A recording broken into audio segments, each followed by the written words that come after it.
Yeah. Oh, what's up? You sure? Pretty sure, yeah. All right. Hi everybody, welcome to the Theo. We don't really have many announcements tonight, just to apologise that the meditation is actually going to be put off probably until after the year because nobody was there and someone else took the atrium notes, so doesn't really do a lot about that. But yeah, we're going to do it like next term. But tonight, we're very delighted to have Rowe, CEO of Educate Together, here to talk to us.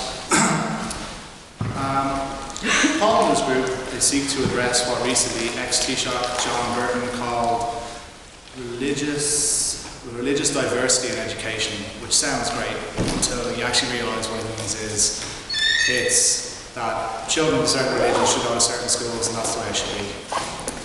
So, for over 34 years, Educate Together has been working to establish inspirational schools for children in Ireland, schools that teach to the highest quality academic standards through an ethos that guarantees every child equality esteem regardless of their social, cultural or religious background.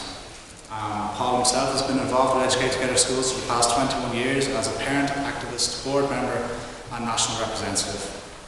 He has been closely involved in the current efforts to establish a national network of Educate Together primary schools and apply the principles of the Educate Together Charter to secondary education.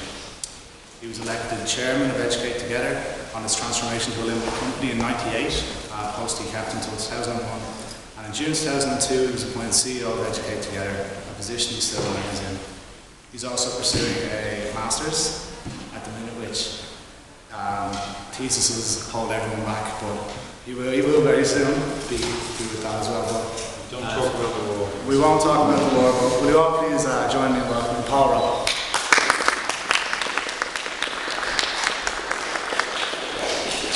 Okay, well, thank you very much. I record when I'm speaking. I make a recording of what I'm saying. So just as long as I have your permission to do that, that's okay. Okay, well, thank you very much for the invitation. And I have to confess, I was here 38 years ago. Well, something like that. First time I was in this room, and it was on Christmas Day in 1960. Well, actually, I may not have done my maths right, but Christmas Day in 1969. The initial session of the Irish Revolutionary Youth Conference. I was 17 at the time. So, I'm familiar with the room. Anyway, first of all, thank you very much for the invitation. I'm very conscious of the privilege to come here and to talk to you. It's a historic society, and this society was set up basically in the same year, around about the same year in which the Irish National School System was set up in the 1830s. And so I'm very, very glad to be able to share with you some of the ideas and plans that we have in Educate Together for what we hope is going to be a significant contribution to the development of the Irish education system. As I've been introduced, my name is Paul Rowe. I'm currently the Chief Executive Officer of Educate Together and have been that for the last 10 years. But to put this into context, I became involved in Educate Together as a parent volunteer when my eldest son started in junior infants in the third Educate Together school in Glasnevin, and when somebody who I thought was my friend physically put my hand up for the PTA election. By profession, I'm a systems analyst, manager and software developer in the printing industry, and I have yet to complete a master's in Education and Training Management at Dublin City University. It's probably important that I make it very clear right from the start that I became involved in Educate Together 10 years after it was founded, so I'm not one of the founding people who set up the first school in Dunleary in 1978. So I can't claim any particular credit for the actually what's extraordinarily creative contribution that those founding people did. Many of them were associated with this university.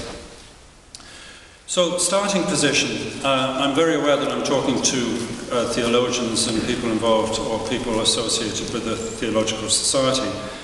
And that does present a significant challenge. I'm very conscious that I work for an organisation which assiduously attempts to create and reflect an equality between peoples, families, children, parents, teachers who have very varying, different and differing belief perspectives. And it's very interesting to be talking in an institution which historically has been so associated with Protestant privilege and all the colonial trappings of the use of religion to I think what we now look back on as fairly unacceptable political purposes. And so talking here does present a serious challenge to somebody whose aspirations and motivation are towards realising human potential in society through delivering equal opportunities in education. I feel, talking to you guys, that I need to make my own personal position quite clear. I'm not a member of any organised belief community, and I do not have any party political alignment. I'm not an ist, an ik, an an, a non, or oo, or a member of any theistic or non-theistic community. And I would have to confess to a personal aversion to the ready way in which people are labelled or put into boxes. And the best I can do for you, or best I can do for those of you who want to do so, is to say that I have a personal creed, and I'm particularly interested in removing the barriers that societies and organisations place in the way of the empowerment of human potential. And that would really, if I'm pinned to my collar to say what I am or what I believe in, that's what I'd have to say. I feel that we're living at a particularly fascinating period in human history in which religious, social and political attitudes are evolving at an extraordinary rate as ubiquitous communication devices and the internet crash into, effectively, a global imperative to deliver sustainable societies, both in terms of the environment, the political system and the economy. And in Ireland we're going through one of the deepest realignments of religious attitudes, or in particular attitudes towards organised religion in our history, and hopefully a realignment of our attitudes to the economy and politics as well.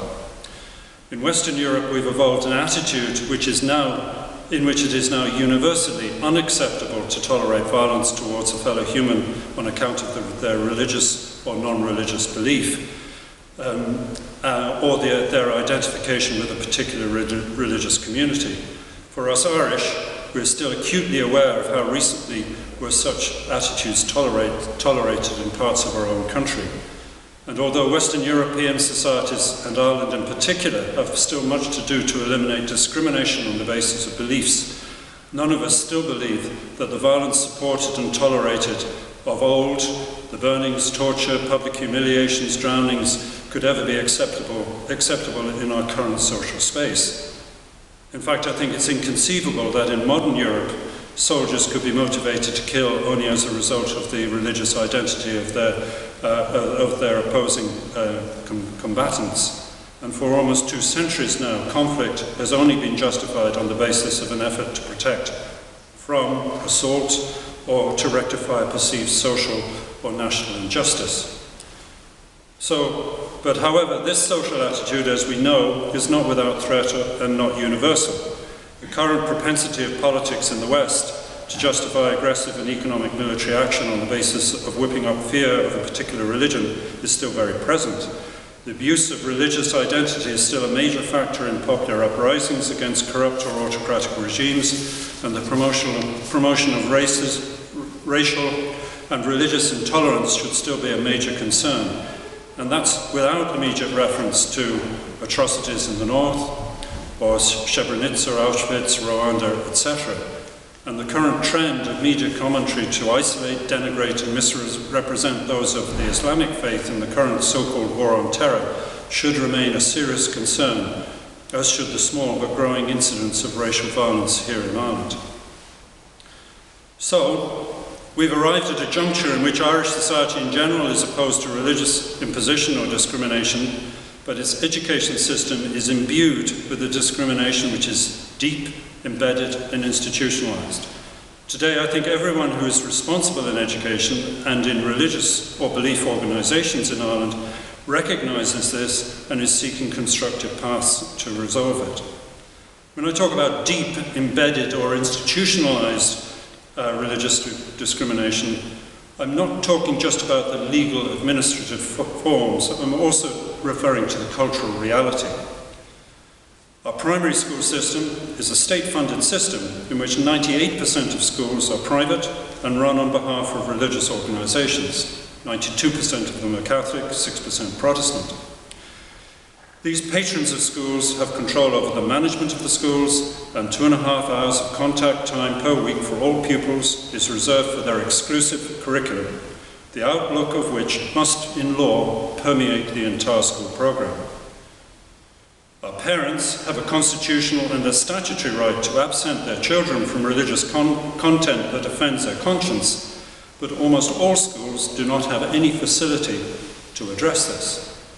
The fact is that in almost all parts of our country there is not an alternative for a family but to send their children to the local Catholic school, and when faced with the prospect of activating their right to absent their child, a parent of a minority belief persuasion will, in most cases, prefer to protect the socialisation of their young children from isolation from their peers rather than insist on their parental rights.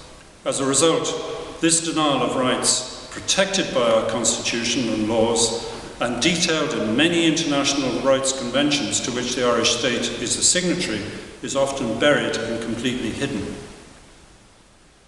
The other example is in the field of teacher education, which up until very recently, all colleges of teacher education available to students in Ireland were religious colleges which only prepared teachers to teach in schools of the college's denomination.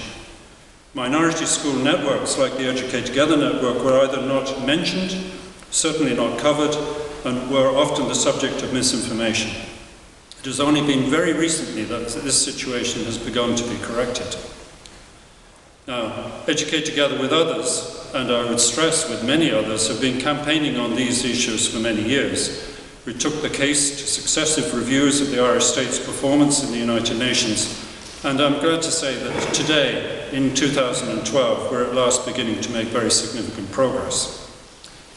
This autumn, for the first time, a postgraduate certificate course in ethical education will run as a partnership between Educate Together and St Patrick's College, Drumcondra, and most Irish colleges of teacher education will provide elective modules in Educate Together's Learn Together ethical education curriculum for student teachers at their third year.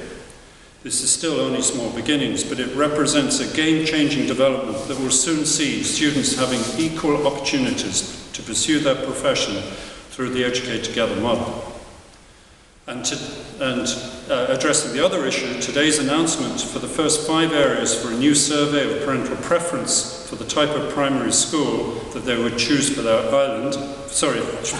their children, if all options were equal, is another game-changing and historic development. Despite the current debate and referendum over children's rights, the Irish state has generally paid only lip service to parental rights in education, reserving the main power to religious authorities and institutions.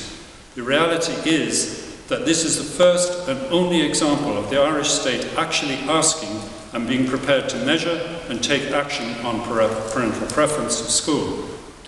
I certainly hope that the survey is a success and it will result in a constructive change which will see primary school provision increasingly match the changing needs of a modern Irish society. So, that's the context in which I'm talking to you about Educate Together, and I would stress I'm very comfortable to be interrupted, so if there's anything that I'm saying which is not clear, just stick up your hand and we'll develop this discussion discursively rather than me just standing up and carrying on talking. But the Educate Together